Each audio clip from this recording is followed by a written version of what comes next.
কি নিষ্ঠুর এই পৃথিবী, ভেবে দেখেছেন কি একবারও কি ভেবে দেখেছেন এই পৃথিবী কত নিষ্ঠুর?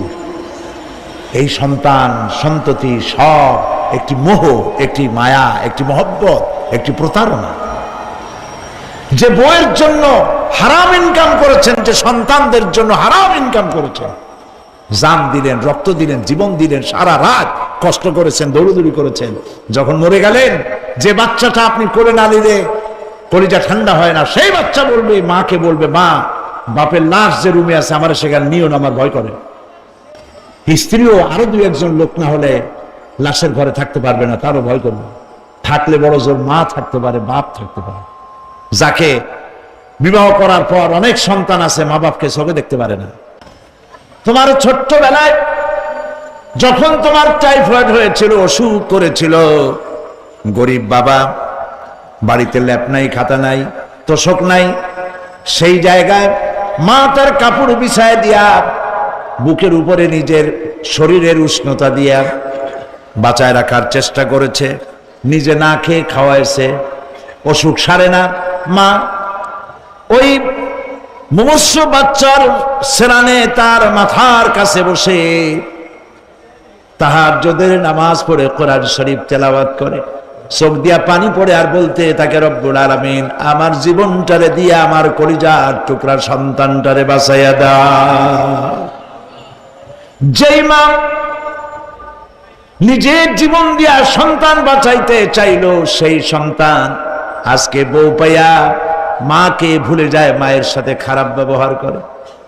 আল্লাহ রাব্বুল আলামিন বলেছেন, মা বাবার সঙ্গে খারাপ ব্যবহার করো না, ভালোবাসায় কথা বলো। ওয়াকুল লাহুমা কাওলান কারীমা, সম্মান সূচক কথা বলো। মা বাবার জন্য দোয়া করো আমার কাছে। কে বলতেছেন? আল্লাহ তাআলা বলছেন দোয়া করো আমার কাছে এই ভাষায়, রব্বিরহামহুমা কামা রাব্বায়ানি সাগীরা। পড়েন সবাই, রব্বিরহামহুমা কামা রাব্বায়ানি সাগীরা। আয় আমার রব, আমার মা বাপ যেমনে ছোটবেলায় আমাকে অত্যন্ত যত্ন করে লালন পালন করেছে, আল্লাহ তাআলা তুমি দয়া করে আমার মা বাপকে তোমার রহমতের করে লালন পালন করো। সুবহানাল্লাহ। প্রত্যেক নামাজের পর সকলে এই দোয়া পড়বেন, মনে থাকবে? মনে থাকবে? ইমানদার যখন বিপদে জর্জরিত হতে থাকে তখন সে ভেঙে পড়ে না, তখন অন্ধকারের বিপদের অন্ধকার বিদীর্ণ করে আলোর এক প্রভা তার চোখের সামনে উদ্ভাসিত হয়ে ওঠে। সেটা কি? সেটা হলো আল্লাহ রাব্বুল আলামিনের বাণী, ফাইন্না মাআল উসরি ইউসরান, ইন্না মাআল উসরি ইউসরা। আল্লাহ পাক বলেন, জেনে রাখো দুঃখ এবং কষ্টের সাথে রয়েছে সুযোগ আর সুবিধা, আর অসচ্ছলতার সাথে রয়েছে উদার সচ্ছলতা। জোরে কোন সুবহানাল্লাহ। কাজে ভয় পাওয়ার কারণ নাই, হতাশ হওয়ার কারণ নাই, মন আশায় বুক বেঁধে রাখো। গুনাহ করেছো, হতাশ হয়ো না। যুবকদের গুনাহ করা স্বাভাবিক।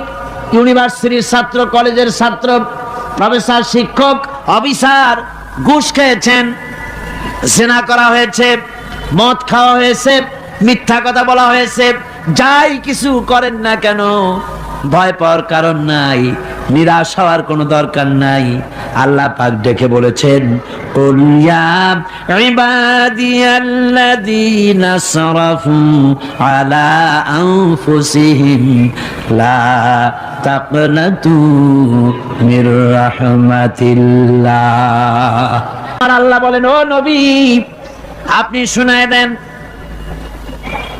হে আল্লাহর বান্দারা, তোমরা যারা নিজেদের উপরে বাড়াবাড়ি করেছো, নিজেদের উপরে জুলুম করেছো, অত্যাচার করেছো, আমি আল্লাহর রহমত থেকে নিরাশ হয়ে যেও না। মানুষ যদি অপরাধ করে, বাপের সাথে অপরাধ করেছে, মায়ের সাথে অপরাধ করেছে, মা বাবা সন্তানের চাইতে এত বড় কল্যাণকামী তো আর কেউ নাই, কিন্তু মা বাবা কোনোদিন বলে না আয় আমার ছেলে, তোরে মাফ করে দেই, এরকম বলে নাকি? মন চায় ছেলে যদি মাপ চাইতো, খুশি হয়ে মাফ করে দিতাম, কিন্তু কেন যে আসে না, ডাকে না যে আয় মাফ করে দেই। মা বাপ আপনাকে এত ভালোবাসে, সেই মা বাপও আপনাকে বলে না যে আয় মাফ করে দেই। আমার আল্লাহ হচ্ছেন এমন আল্লাহ, আল্লাহ রাব্বুল আলামিন ডাকেন, এ বান্দা, খুন করেছিস ফিরে আয়, জিনা করেছিস ফিরে আয়, হত্যা করেছিস ফিরে আয়, চুরি করেছিস ফিরে আয়, কুফরি করেছিস ফিরে আয়, সুদ খেয়েছিস, ঘুষ খেয়েছিস, মদ খেয়েছিস ফিরে আয়, এসে আমার দরবারে চোখের পানি ফেল, আমার দরবারে কাঁদাকাটি কর। ইন্নাল্লাহা ইয়াগফিরুয যুনুবা জামিআ ইন্নাহু হুয়াল গফুরুর রহিম। আমার দরবারে চোখের পানি ফেলে কাঁদ, আমি রব্বুল আলামিন জিন্দেগীর গুনাহ মাফ করে দেব। সুবহানাল্লাহ কোন, সুবহানাল্লাহ কোন। আমার কাছে কান, চোখের পানি ফেল। আল্লাহ রাব্বুল আলামিনের কাছে বান্দার দুইটা ফোঁটা বেশি প্রিয়। একটা হলো জিহাদের ময়দানে যে রক্ত ফোঁটা দেওয়া হয়, এটা আল্লাহর কাছে প্রিয়। আর আল্লাহর ভয়তে গুনার জন্য লজ্জা করে, অনুশোচনা করে বান্দা যখন চোখের পানি ছেড়ে দেয়, আল্লাহর কাছে এটা অত্যন্ত প্রিয়। নবীজি বলেছেন, বান্দা যখন গুনার ভয়তে, আল্লাহর ভয়তে, জাহান্নামের ভয়তে অনুশোচনা করে যখন চোখ দিয়া পানি ছেড়ে দেয়, ওই চোখের পানি নাকের অর্ধেক আসতে না আসতে আল্লাহ রাব্বুল আলামিন বান্দারে মাফ করে দেন। আল্লাহ বরদাস্ত করতে পারেন না যে বান্দা কান্দু। আমার ভাইরা, আল্লাহ রহমত এই পৃথিবীতে, আল্লাহর রহমতকে 100 ভাগ করা হয়েছে। আল্লাহ রহমতের কত ভাগ? এই 100 ভাগের 1 ভাগ সারা পৃথিবীতে ছড়াই দেওয়া হয়েছে। আর 99 ভাগ কার কাছে? আল্লাহর কাছে। একটা ভাগ দুনিয়া ছড়ানো হয়েছে আদম আলাইহিস সালাম থেকে নিয়ে এই পর্যন্ত, এখান থেকে নিয়ে কিয়ামত পর্যন্ত পৃথিবীতে যত মানুষ আসবে, যত প্রাণী আসবে, তাদের মধ্যে প্রাণী জগতেও গাভী তার বাছুরকে ভালোবাসে, ঠিক কিনা? হাতি তার বাচ্চাকে ভালোবাসে, ঠিক কিনা? মুরগি তার বাচ্চাকে ভালোবাসে কিনা? প্রত্যেক মাই তার সন্তানকে ভালোবাসে মানুষের মতো। এই ভালোবাসা, এই স্নেহ, এই মমতা, এই করুণা, এই মহব্বত একটা ভাগ দুনিয়ায় দেওয়ার পর আপনি আর আমি যতটুকুন ভাগে পেয়েছি, সেই মহব্বতে, স্ত্রীর মহব্বতে অস্থির, মায়ের মহব্বতে অস্থির, সন্তানের মহব্বতে অস্থির। এখন চিন্তা করেন, একটা ভাগ সারা পৃথিবীতেই বিতরণ করার পর যেটুক পেয়েছি, তাতে যদি এত মহব্বত হয়, তাহলে এর 99 ভাগ মহব্বত যে আল্লাহর কাছে জমা আছে, এই বান্দার জন্য তার কত মহব্বত, এই বান্দার জন্য কত করুণাতা, কত মহব্বতটা, কত দয়াটা। এজন্য আল্লাহ রাব্বুল আলামিন বলেছেন, নাব্বি ইবাদি আন্নি আনাল গফুরুর রহিম।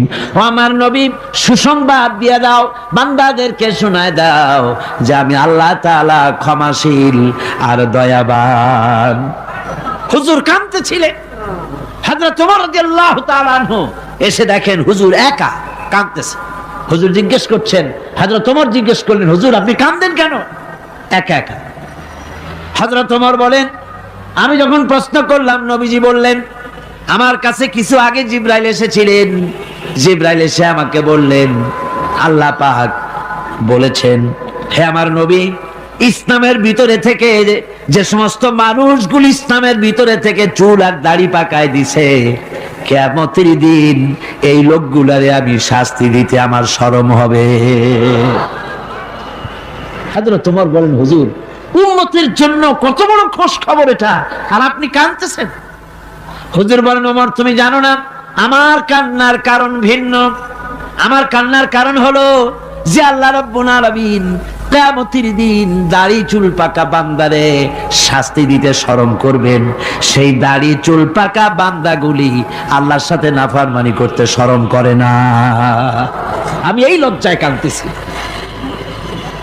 ভাইরা, হুজুর, আল্লাহ পাক বলেন, ও আমার নবী, রাতের আধারে যখন একটা বুড়া আমার দরবারে হাত উঁচু করে, একটা বুড়া মানুষ রাতের আধারে যখন আমার দরবারে হাত উঁচু করে আর যখন বলতে থাকে, রব্বুনা আলামিন, আমার পেছনের জীবনটা বড় খারাপ করেছি, এমন কোন কাজ জীবনে করি নাই যা তোমার কাছে কিছু দাবি করতে পারি, সব রকমের নাফরমানি করেছি, আজ আমি বুড়া হয়ে গেছি, কামাই করতে পারি না, ছেলে আমাকে চোখে দেখতে পারে না, পুত্রবধূ আমাকে ঘরে জায়গা দেয় না, আমার স্ত্রী আমাকে দেখতে পারে না, রোজগার করতে পারি না, হাঁটতে পারি না, চলতে পারি না, সবার কাছে আমি তিতা হয়ে গেছি, আমি দাঁড়াতে পারি না, কোমরে ব্যথা পাই, হাঁটুতে ব্যথা পাই, চলতে পারি না, কানে শুনতে পাই না, চোখে দেখতে পারি না, আর তোমার কাছে কিছু চাইয়া নেব এমন ভালো কাজও করি নাই। এইভাবে যখন বান্দা কাঁদতে থাকে আমার দরবারে, ও আমার হাবিব, আমার রহমতের দরিয়ায় জোশ মেরে যায়, আমার শরম হয় এই বুড়াটারে কেমনে খালি হাতে ফিরাইয়া দেই। সুবহানাল্লাহ, সুবহানাল্লাহ। আমার আল্লাহর এত দয়া, আমার আল্লাহর এত মায়া, এত মহব্বত। আমার আল্লাহ রাব্বুল আলামিন বলেন, وَإِذَا سَأَلَكَ عِبَادِي عَنِّي فَإِنِّي قَرِيبٌ।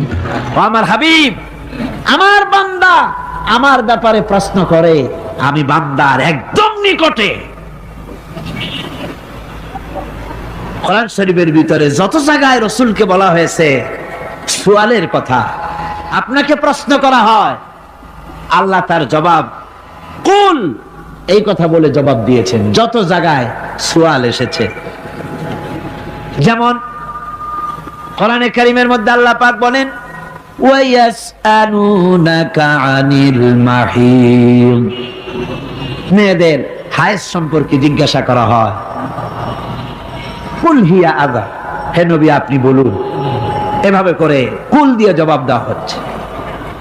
আবার প্রশ্ন করা হচ্ছে, ওয়ায়াসআলুনাকা আনিল আনফাল, এই গনিমতের মাল সম্পর্কে হুজুর আপনাকে, হে নবী আপনাকে প্রশ্ন করা হয়। আল্লাহ কুল দিয়া জবাব দিলেন, আল্লাহ বলেন আপনি বলেন।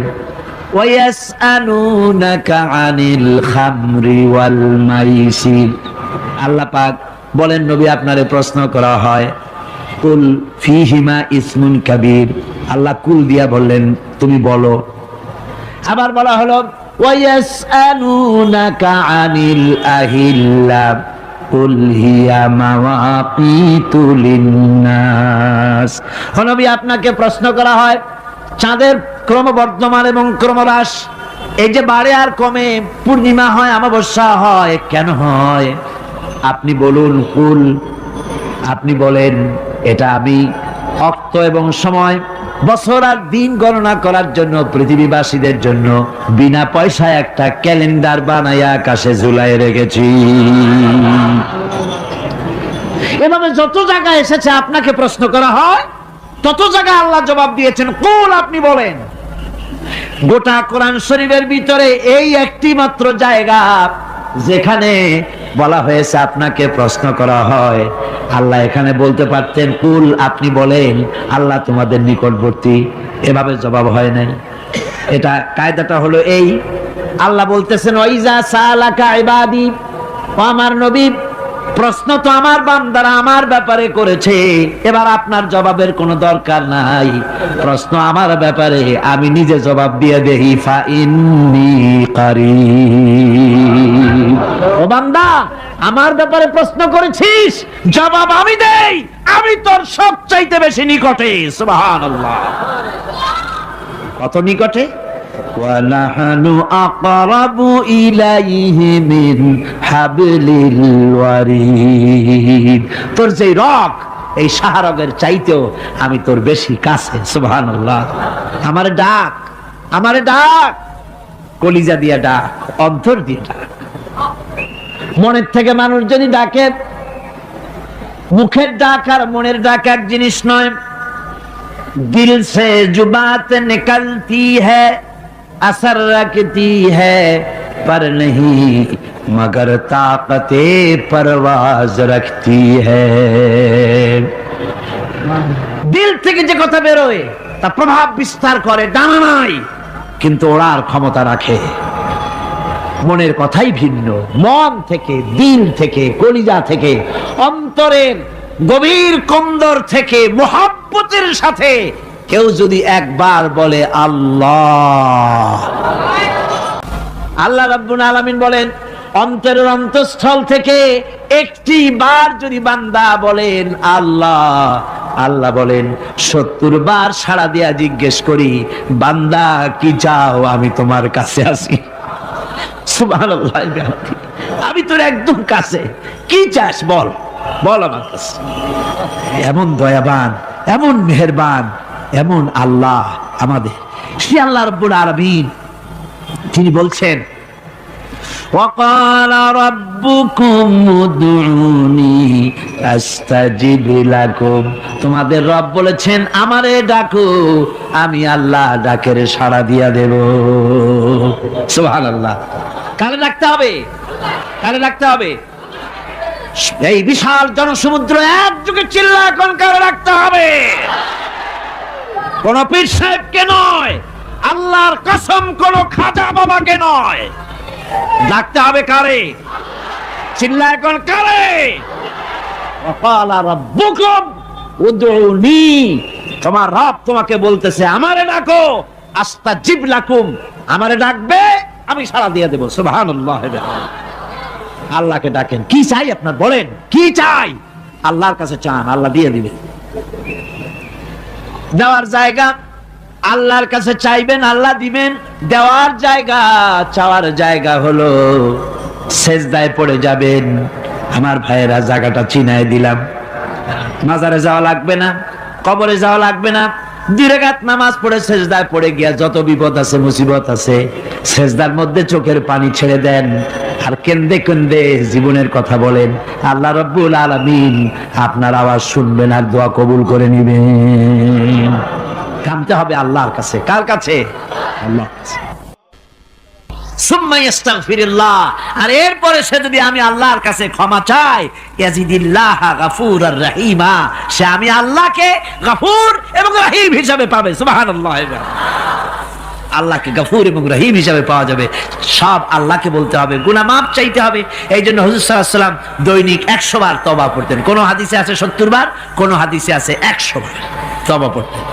নামাজের পরে তো প্রত্যেক নামাজই পড়তেন হুজুর, সালাম ফিরাতেন আর সাথে সাথে বলতেন আল্লাহু আকবার, আস্তাগফিরুল্লাহ, আস্তাগফিরুল্লাহ, আস্তাগফিরুল্লাহ। মনে থাকবে আপনাদের? মনে থাকবে? সালাম ফিরাইয়া কি বলবেন? না, সালাম ফিরাবার সাথে সাথে বলবেন আল্লাহু আকবার, তারপরে পড়বেন আস্তাগফিরুল্লাহ, আস্তাগফিরুল্লাহ, আস্তাগফিরুল্লাহ। তওবা করবেন, আল্লাহর কাছে সবসময় গুনাহ মাফ চাইতে থাকবেন, বিনীত থাকবেন। আল্লাহকে পাওয়া যাবে, তাকে রহিম হিসেবে পাওয়া যাবে।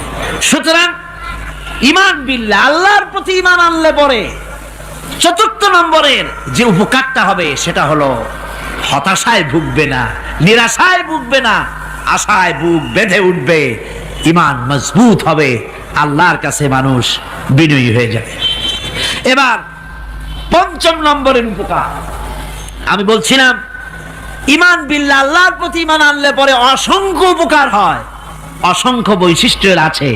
এর 6টা উপকারের কথা আমি বলবো। কয়টা? অসংখ্য উপকারের ভিতরে প্রধান 6টি উপকারের কথা বলবো। এর বললাম কয়টা? 4টে বলেছি। এবার বলো 5ম উপকারের কথা। আল্লাহর প্রতি আপনি পূর্ব পশ্চিমে কতবার মুখ ঘোরালেন, এটাই কিন্তু আপনার আসল সৎ কাজ নয়। আসল সৎ কাজ হলো আল্লাহর প্রতি ঈমান আনা। এই ঈমানের ব্যাপারে 3টা দিন আমরা পার করে দিলাম, এখনো কথা শেষ হয় নাই। আল্লাহর প্রতি ঈমান আনলে পরে যে উপকারটা হবে 5ম নম্বরে, সেটা হলো কঠোর এবং কঠিন বিপদের ভিতরে বান্দার ভিতরে অবিচলতা এবং ধৈর্যের সৃষ্টি হয়ে যাবে। আলহামদুলিল্লাহ। কঠিন বিপদ মুসিবত আসলে পরে সে অবিচল থাকবে। সারা দুনিয়ার বিপদ আপদ, শত্রুতা, দুঃখ, কষ্ট, মুসিবত, জুলুম, নির্যাতন সবকিছু পাহাড়ের মতো উঁচু হয়ে তাকে ঘিরে ফেলবে, কিন্তু তাকে এক চুলও নাড়াতে পারবে না। কারণ হচ্ছে আল্লাহ রাব্বুল আলামিন বলেছেন, ইউরিদুনা লিইউতফিউ নূরাল্লাহি বিআফওয়াহিহিম ওয়াল্লাহু মুতিম্মু নূরিহি ওয়ালাউ কারিহাল কাফিরুন। ওরা চায় মুখের ফু দিয়ে আমার আলোকে নিভিয়ে দেবে, কিন্তু আমি আমার আলোকে পূর্ণতা দান করব, তাতে কাফের বেঈমানদের কলজায় যত জ্বালা যন্ত্রণা হোক আমার দিন কেউ মিটাই দিতে পারবে না। কোন সুবহানাল্লাহ। সুতরাং বিপদে অবিচলতা আসবে, সে অটল হবে, মজবুত হবে। কোরআনে কারীম বলতেছে, ওয়া কাযালিকা জাআলনা লিকুল্লি নাবিয়্যিন আদুওয়াম মিনাল মুজরিমিন। এই পৃথিবীতে এমনি করে আমি সকল নবীদের শত্রু বানিয়েছি, সব পাপিষ্ঠ অপরাধীদেরকে। নবীদের সাথে বিরোধিতা করেছে কারা? পাপিষ্ঠরা, অপরাধীরা। আজও খুঁজে দেখেন, আজও ইসলামী আন্দোলনের বিরোধিতা যারা করে সবগুলি কি পাপিষ্ঠ? সত্য কিনা কর? ইসলামী আন্দোলনের বিরোধিতা যারা করে হিসাব করে, চোখ দিয়ে তাকায় দেখেন, খুঁজে দেখেন তাদের নামগুলি। মদখোর, জিনাকার, বদমাশ, চোর, হাইজাকার, বেনামাজি, লুটেরা, মিথ্যাবাদী, সবচাইতে সমাজের নিকৃষ্ট লোকগুলি ইসলামের বিরুদ্ধে করে। জমিন আল্লাহর, জমিন কার? এই বিশাল জনসমুদ্র গর্জে উঠুন একযোগে, বলুন জমিন কার? আইন চলবে কার? এখানেই সংঘর্ষ বেঁধেছে আবহমান কাল ধরে। মানুষ অত্যাচারিত হয়েছে, সাহাবায়ে কেরাম অত্যাচারিত হয়েছেন। বুখারী শরীফের হাদিসে এসেছে, রাসূল করিম সাল্লাল্লাহু আলাইহি ওয়াসাল্লামের কাছে হযরতে খাব্বাব গিয়ে উপস্থিত হয়েছিলেন। হযরতে খাব্বাব বলেন, হাদিসটা এভাবে লেখা হয়েছে বুখারীতে, ওয়ান খাব্বাব বিন আল-আরিদ রাদিয়াল্লাহু তাআলা আনহু قال شكونا إلى رسول الله صلى الله عليه وسلم وهو متوسد بردة له في ظل الكعبة। রাসূলুল্লাহর কাছে গেলাম, কাবা শরীফের কাছে গিয়ে দেখি নবীজি একটা চাদর গায়ে দিয়ে তিনি আরাম ফরমাচ্ছিলেন কাবা শরীফের ছায়ায়। সেখানে গিয়ে বললাম, আলা তাস্তানসিরু লানা আলা তাদউ লানা ইয়া রাসূলুল্লাহ, হে আল্লাহর রাসূল, আপনি কি আমাদের জন্য আল্লাহর কাছে দোয়া চাইবেন না? আপনি কি আল্লাহর কাছে আমাদের জন্য সাহায্য চাইবেন না? আমাদের লোকগুলিকে, মুসলমানগুলিকে মারতে মারতে তো শেষ করে ফেলে দিল। তারা আমাদের সুমাইয়াকে মারলো, আমাদের খাব্বাবকে উটের সাথে পায়ের দড়ি লাগায় টানলো, আমাদের খোবায়েবকে তারা আগুনের উপরে চিৎ করে শোয়ায় রাখলো, না খায় রাখতেছে, মারতেছে। কষ্টে তো শেষ হয়ে গেলাম, হুজুর আপনি কি আমাদের জন্য দোয়া করবেন না? হাদিস শরীফে এসেছে, নবীজি উঠে বসলেন সোজা হয়ে। নবীজি বলেন, ও আমার সাহাবী, ও খাব্বাব শোনো, তোমাদের আগে এই পৃথিবীতে যারা দ্বীনের দাওয়াত দিতে এসেছিলেন তাদেরকে সমকালীন রাষ্ট্রশক্তি, সমাজ শক্তি তাদেরকে ধরতো। ফায়ুখাজুর রাজুলো, তাদেরকে তারা ধরতো। ফায়ুহফারু লাহু ফিল আরদ, আর তার জন্য জমিনের ভিতরে কবর বানাইতো। ওই কবর ফায়ুজালু ফিহা, ওই কবরের ভিতরে তাকে কোমর পর্যন্ত গেড়ে দিত। সুম্মা ইউতা বিল মানশার, এরপরে করাত আনতো। ফায়ুদাউ আলা রাসিহি, এরপরে ওই রাখতো। ফায়ুজালু নিসফাইন, এরপরে করাত দিয়া চিরে জীবিত মানুষটারে করে ফেলে দিত। মা ইয়াসুদ্দুহু যালিকা আন দীনিহি, ও আমার খাব্বাব, এত কষ্ট দেওয়ার পরেও সেই যুগের কোন মুসলমানকে, দ্বীনের দায়ীদেরকে আল্লাহর দ্বীন থেকে এক চুলো তারা সরাই দিতে পারে নাই, এক চুলো সরাতে পারে নাই। ওয়াল্লাহি, ও খাব্বাব, আমি আমার আল্লাহর নামে কসম করে বলছি, লা ইউতাম্মান্নাল্লাহু হাযাল আমরা হাত্তা ইয়াসিরা আর-রাকিবু মিন সানা ইলা হাযরামাউত। আমি কসম করে বলি, আল্লাহ রাব্বুল আলামিনের এই সানা থেকে হাজারামাউত পর্যন্ত লোকেরা যাতায়াত করবে, সুন্দরী রমণীরা গমন করবে, সদাগরেরা যাতায়াত করবে, টাকা নিয়া পয়সা নিয়া যাতায়াত করবে। তাদের মনের মধ্যে লুটের ভয়, টাকার ভয়, চুরির ভয়, ডাকাতির ভয়, জেনার ভয়, হত্যার ভয়, ধর্ষণের ভয়, কোনো ভয় থাকবে না। লা ইয়াখাফু ইল্লাল্লাহ, আল্লাহ ছাড়া কোনো ভয় থাকবে না। এমন একটা সমাজ, এমন একটা সময় আসবে। ওয়ালাকিন্নাকুম তাস্তাজিলুন, অথচ খুব তাড়াহুড়ো তোমরা করতেছো। তাড়াহুড়ো করো না, সময় আসবে ইনশাআল্লাহ। আর সে সময় আসছিল মদিনায়, আসে নাই? আসে নাই? সুতরাং আজও চট্টগ্রামের এই বিশাল জনসমুদ্রকে বলতে চাই, নির্যাতন, স্বৈরাচার, জুলুম, অত্যাচার, হত্যাকাণ্ড যা কিছু ঘটতেছে, ধৈর্য ধরুন, আন্দোলনে শরীক হন, জান বাজি রাখুন। এ বাংলাদেশেও আগামী যে পার্লামেন্ট হবে, আগামী জাতীয় নির্বাচনে যে পার্লামেন্ট তৈরি হবে, ইনশাআল্লাহ সেই পার্লামেন্ট হবে কোরআনের পার্লামেন্ট ইনশাআল্লাহ।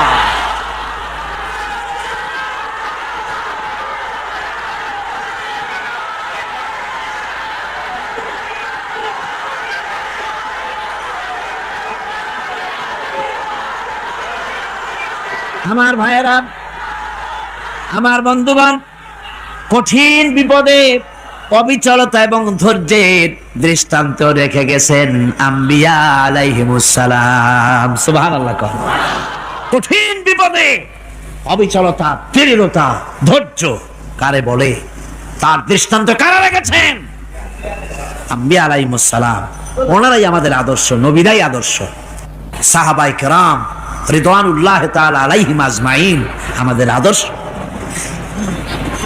ভাইরা আমার, মুসা আলাইহিস সালামকে ফেরাউন যখন ঘিরে ফেলে দিল, কোরআনের সব কথা গল্প গুজবার ইতিহাসের জন্য লেখা হয় নাই। কোরআনের মধ্যে যা লেখা হয়েছে সব বান্দাদের উপদেশের জন্য, যাতে করে লোকেরা চিরটা কাল এর থেকে উপদেশ নিয়ে নিজেদের তৈরি করতে পারে। জোরে বলেন সুবহানাল্লাহ। মুসা আলাইহিস সালামের কথা আল্লাহ বলেন, ফেরাউন তাকে ঘিরে ফেলে দিল, পালাবার রাস্তা নাই। ফালাম্মা তারাআল জামআন ক্বালা আসহাবু মূসা ইন্না লামুদরাকুন। মুসা আলাইহিস সালামের উম্মতরা বললেন, হে মুসা, পাকড়াও হয়ে গেছি, পালাবার রাস্তা নাই। তিন দিক থেকে আমাদেরকে ঘেরাও করেছে ফেরাউনের শক্তি। সামনে কি? দরিয়া, আর তিন দিকে কি? ঘেরাও আন্দোলন। হযরতে মুসা আলাইহিস সালামের কাছে উম্মতরা বললেন, পালাবার তো কোনো পথ নাই, এখন উপায়টা কি? আমাদের তো আর উপায় নাই। মুসা আলাইহিস সালাম দেখেন বিপদে পড়ে গেছেন, কিন্তু ধৈর্য হারান নাই, ভয় পান নাই। ভয় পাইছিলেন? ভয় পেয়েছেন?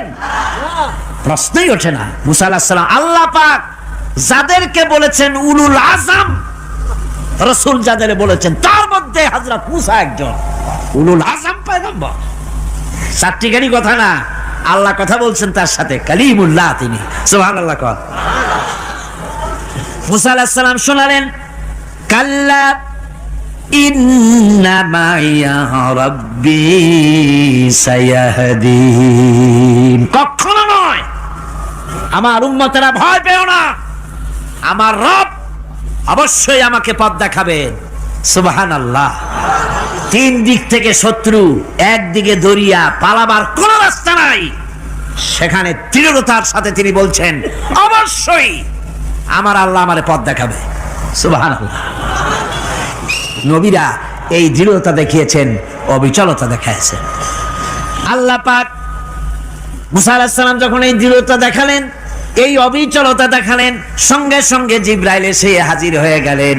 আল্লাহ পাক বলেন, ফাআওহাইনা ইলা মূসা আন আদরিব বিআসাকাল বাহরা ফানফালাকা ফাকানা কুল্লু ফিরকিন কাত্তাউদিল আযীম। মূসা আলাইহিস সালামকে আমি ওহী নাজিল করলাম, তাকে বললাম হাতে যে লাঠি আছে, এই লাঠি দিয়ে আঘাত করো দরিয়ার উপরে। দরিয়ার উপরে আঘাত করলেন, একটা রাস্তা হয় নাই, 12টা রাস্তা তৈরি হয়ে গেল। আর দেওয়ালগুলা পাহাড়ের মতো উঁচা হয়ে গেল।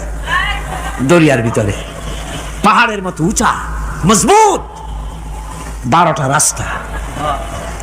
এবার মুসা আলাইহিস সালাম তার দলবল নিয়ে চললেন। আল্লাহ রাব্বুল আলামিন বলেন, ওয়া আনজাইনা মূসা ওয়া মান মাআহু আজমাইন। মুসা এবং তার সাথী সঙ্গীদেরকে আমি পার করে দিলাম। মুসা আলাইহিস সালাম এবং তার সাথী সঙ্গী নিয়ে যখন দরিয়ার মাঝখানে আসছে, ফেরাউন তার দলবল নিয়ে এসে গেছে। আসে দেখে নদীর মধ্যে রাস্তা। বাবা, খুব তো কায়দা। ও মনে করছে ওর বাজানের তৈরি করা ডিস্ট্রিক্ট বোর্ডের রাস্তা।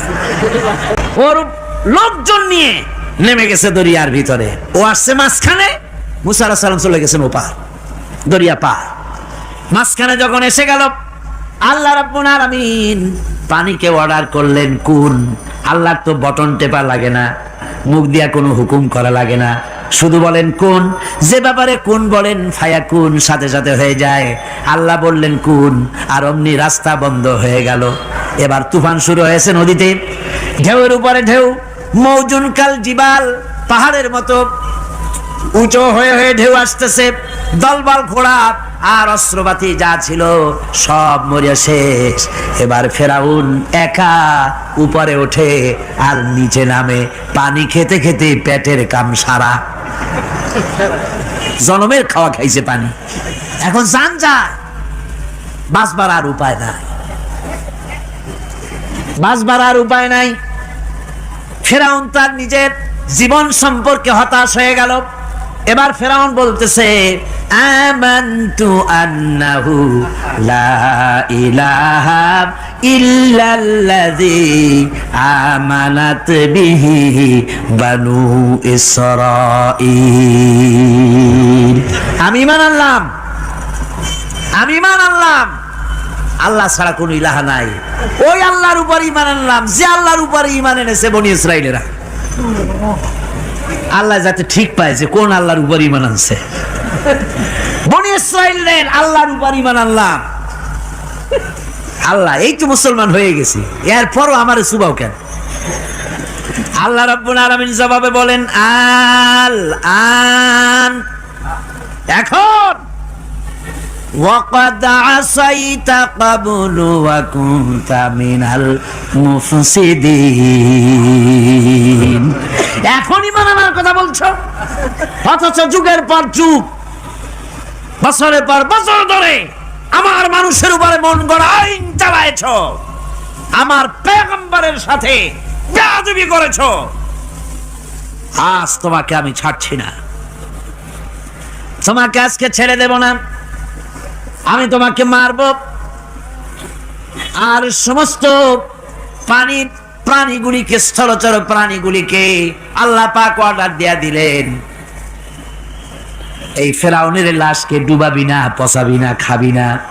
আলিয়াউমা নুনাজ্জিকা বিবাদানিক, আমি তোমার শরীরে বাঁচায় দেব। পোকে খাবে না, পানিতে পচবে না, মাছে খাবে না, কুমিরে খাবে না, দুনিয়ার কোনো পশুতে খাবে না। আমি তোরে শুটকি বানাইয়া রাখবো, যাতে করে দুনিয়ার সমস্ত ফেরাউন যত যুগে যুগে আসে তোরে দেখে যেন হেদায়েত নিতে পারে। ফেরাউনকে আল্লাহ শুটকি বানায় রাখছে।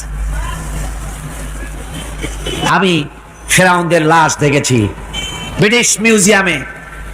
ফেরাউন তো একটা না, অনেকগুলা। আসলটারে অবশ্য দেখিনি।